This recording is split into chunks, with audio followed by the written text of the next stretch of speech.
আজকে দেখতে এখানে পাস্তা।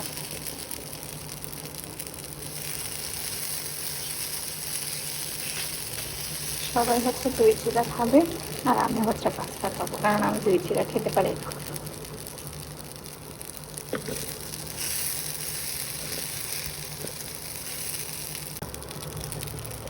দই চিড়াটা অনেক বেশি হেলদি, আর এত বেশি হেলদি খাবার আবার আমার পেটে সয় না, আমার ভালো লাগে না দই চিড়া।